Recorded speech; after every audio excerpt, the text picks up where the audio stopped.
Your Excellency, the Governor, the Honorable Minister, Chief Secretary, dignitaries, ladies and gentlemen.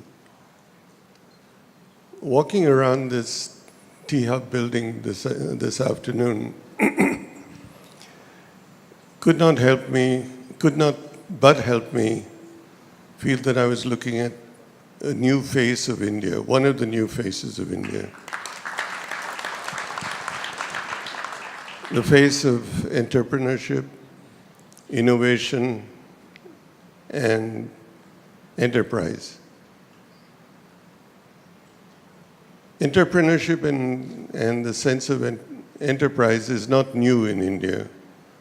We're a nation of people who have been shopkeepers, small cottage industry managers and owners. We have done this over the years. We have been entrepreneurs, be it in agriculture, be it in traditional industries. And yet we have not been recognized all over the world as an enterprising country.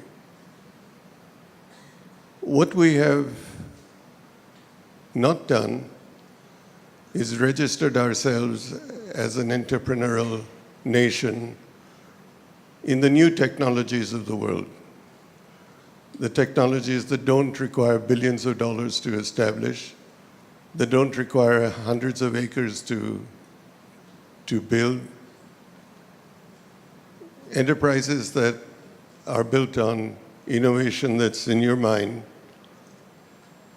non-traditional, untried, and sometimes risky, but that make a big, big difference in the world of tomorrow. This is what elevated the United States in the 80s into a new world of technology and high tech. It changed the way we live. It changes what we hold in our hands in terms of phones, communication.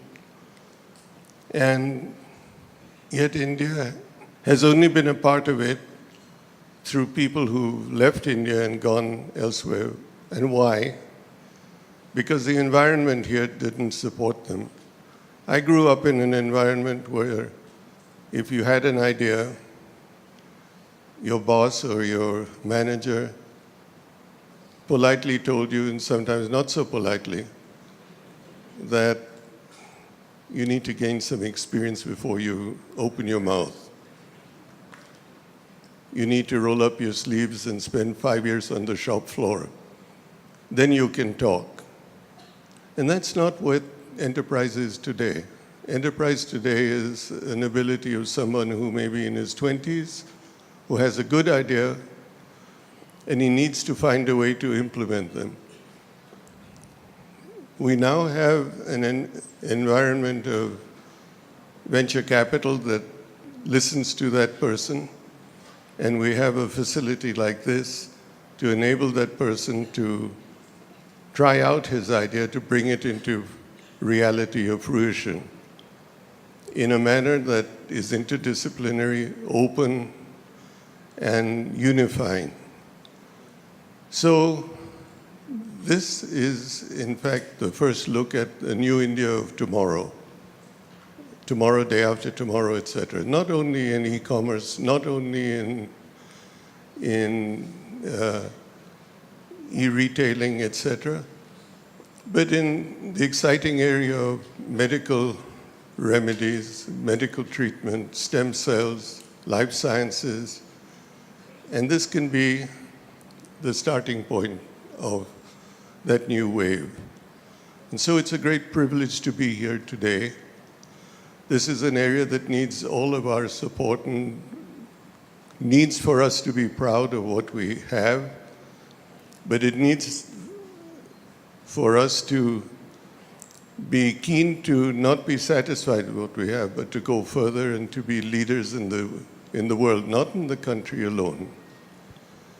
So my enthusiasm in the new India of tomorrow continues to be there.